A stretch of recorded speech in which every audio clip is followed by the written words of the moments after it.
I'm currently in the old town of Tallinn, more specifically in this beautiful Danish King's Garden, where this gorgeous wall here is probably one of my favorite parts of the old town of Tallinn. And as you can imagine, I do love our charming medieval town. It is the best preserved medieval town in all of Europe. And of course, there are plenty of medieval experiences that you can have here. But this video is not about that. Well, not entirely. With the recent technological developments, we as tourists have been finally given the opportunity to have fully digital experiences. And one of such experiences has been put here together by a talented team called VR Tallinn Time Portal. And the goal of this video is very simple. We're going to experience the best medieval tour that the old town of Tallinn has to offer and compare it with a virtual digital tour that also takes place here in the old town of Tallinn. And hopefully, by the end of this video, I will be able to answer two simple questions. A, how it feels like to step into the digital world of Tallinn. Holy guacamole, I can see. And B, if it's worth it when you are walking on the streets of Tallinn. Wow, very different. Just like how it just drops into real life. Okay, cool. Let's check it out, shall we?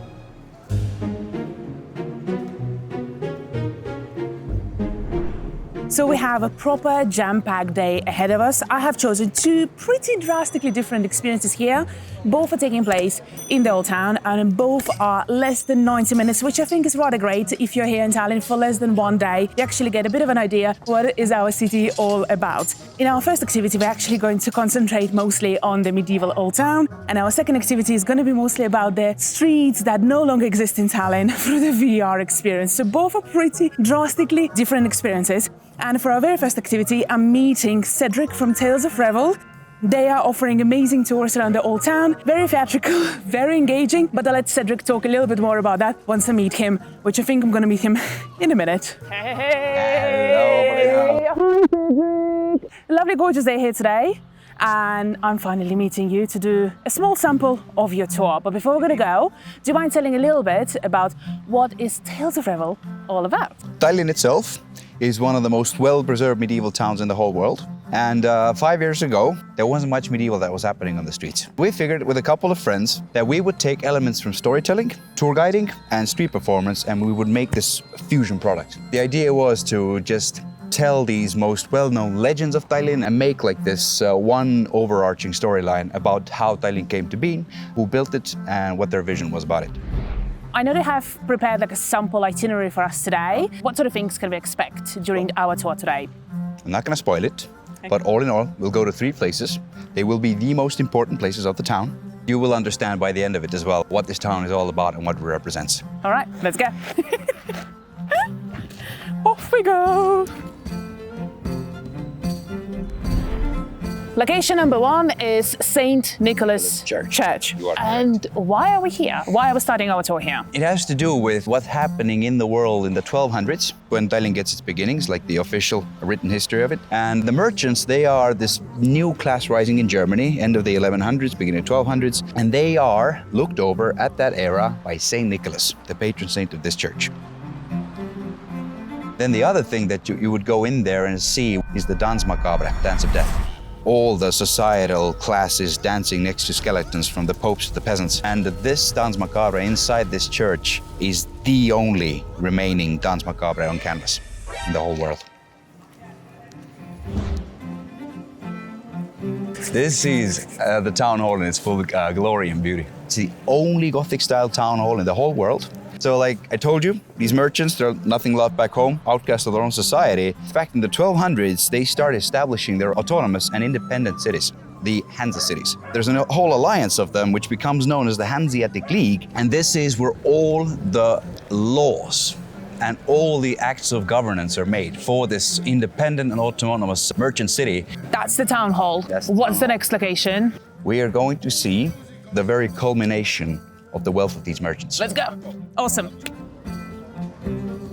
I know that you put a lot of thought into your outfits. Do you mind running through what are you wearing here? This is basically authentic outfit from the end of the 14th century to the beginning of the 15th century. And this would be worn by a merchant who is already pretty well off. What would you say is like the biggest difference between like the Hollywood style medieval costume and whatever you're wearing right now? Kind of your pants look very different. So I would have all these laces here, yeah? And it doesn't have any buttons, it doesn't have any zippers. So like it's all tied here. And if I wanted to take it off, I would have to take it off like a big onesie. Oh, but my single favorite bit is this headscarf. Looks very jaunty, yeah, very nice. If you take it off and you actually roll this bit inside, it becomes I see. a hood. And then I can just wear it as a scarf as well. Whoa, that's awesome. During our mini tour, I made sure to use our time together effectively and ask all the right questions. What is the #1 question tourists usually ask you? What's your favorite street here in the Old Town? What kind of people can get in there? What was the most expensive color during the medieval times? Why are we starting our tour here? Why? Why? Why? Why are we here? So, third location. This is the Great Guild of Reval. In Gothic style, what's on the left should be on the right. No arguments. But here it is, like a perfect legit 15th century Gothic building. One window on one side, two windows on the other side.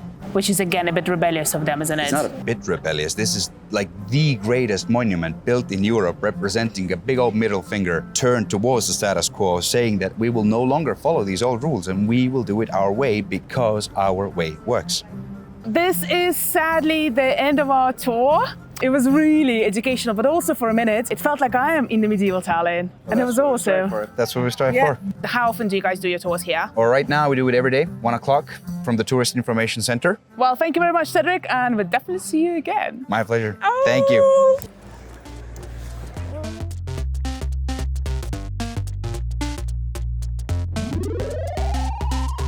Before I take the red pill and take my first step into the digital world, I want to share a really cool museum that has been quietly brewing here in Tallinn.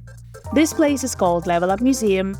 It is dedicated to retro games and its history, as well as game preservation. In the room, there are 3 arcade machines and 14 playable systems hooked up to the latest and greatest TVs 80s and 90s had to offer, as well as a few portable devices. Yes! That's the one I had, oh my god! We definitely had some Chinese knockoffs of that. Pocket pinball machine. They were like pinging the balls Exactly, up and then it was yes. dropping down and you could So get that the was score. extremely popular in the 70s. My name is Camille Laureli.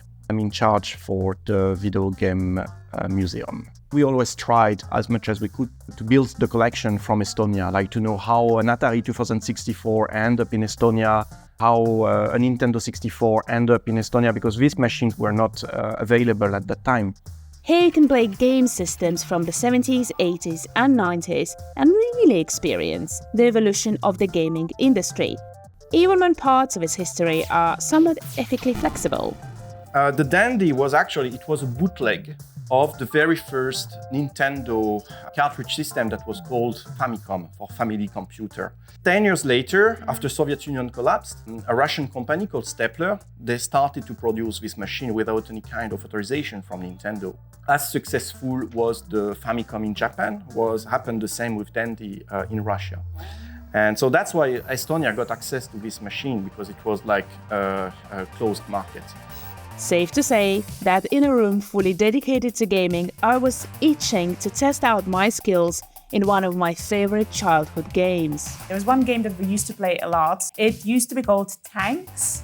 So it's a good example of clones. That Tanks is originally was called Battle City. But yes, we have it for the Dandy. Yes. Can we play it? So yes, Tank. I see it. Yes, #5. Dun, dun, dun, dun.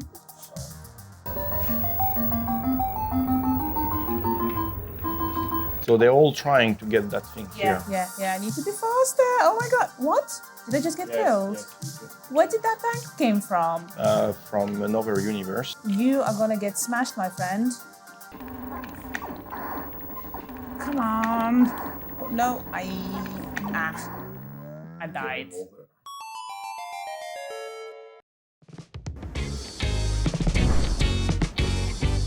With that cracking defeat, it was time to make our way back to the old town. And for my very next adventure, I will be traveling back in history. I will be walking on this street, Harry Street, in the Old Town and seeing how it looked like in 1939, almost 100 years ago, with the help of VR. My name is Egle Rask and I'm the head of XR in our company called Blu-ray. We take visitors to a time traveling excursion into years 1939 and 44. VR is a 360-degree world that has been created by a computer. With this, we can show people the sites that don't exist anymore. You should try, this is really dope. Whoa. Why Harry Street? It was destroyed during March bombing, and one side of the street is still without houses, so it's very good to compare what used to be there and how it looks today. Ta-da! I had a couple of minor concerns. Once you are in the VR experience on the street, how do you know that you're not bumping into people? And here they have the solution. In the middle here, the small dot is the camera, and should you wish to stop your VR experience, you can just press the button and it will stop and you see the real view of the street, which is really, really handy. I like how it literally drops you from like 1940s to like 2023, here you go. And also the whole VR experience comes with the audio guide, and here the audio is actually built in, which is really awesome. I'm super excited. Let's get out and experience it. If you're wondering why I'm wearing the headset in the studio already, it is to protect the lenses from direct sunlight. Once I reached my first location point, All right, Egle, carry away. the VR goggles came alive and I was instantly transported into 1939 Tallinn. The sunrise in front of me. Oh my God! I can see the church, the sunrise, and the buildings, but it looks very different. I didn't expect such a high level of detail in the buildings and the street itself. On top of that, there were digital people that made the world more alive. People are walking next to me. What is this? It felt like I built the city in Sims 3. It's very detailed, and I'm just walking around it. It's very engaging and very realistic. I really like the fact that you can hear the audio and it's very immersive, but at the same time, you can still hear the real sounds of the real world, so you're not like walking in the vacuum. We have historians as well. They are core of our team because we need colors for the buildings, materials, which businesses were where, signs on the street and so on. So it's a huge work. Just a minute ago, these were bushes, and now I have Hotel Gold Lion in front of me. And it looks so surreal. I'm literally standing in front of the main doors. I have a concierge in front of me here. Estonian, Finnish and Latvian flags. This is so dope! Everywhere I turned my head, there was something cool to check out, and I couldn't believe that my half-an-hour tour was coming to an end. How is it only half an hour? I would be here for a day. We have two parts. One part is 30 minutes, and so far all the visitors have said that you should take the two parts because then you can compare what has changed. The second tour focuses on the same street and how it looks immediately after the bombing in 1944. I'm like hanging in the sky and the military Soviet planes are flying over, and I can see like the earth underneath me, and I can see bombings in front of me, lots of fire. This is crazy, as if like I'm hanging from the sky. This experience was definitely strong. The difference between 1939 and 1944 Tallinn was almost unrecognizable, and it really put a lot of things into perspective. Wow. Whew. I, however, didn't want to end this segment on a sad note, so let me share with you my favorite bit. We also offer, in one viewpoint, the visit of a suite of Hotel Golden Lion. I'm standing just outside of the bathroom. There is a door in front of me, and I also have two hands in front of me that are following my motion. I'm stepping into the bathroom.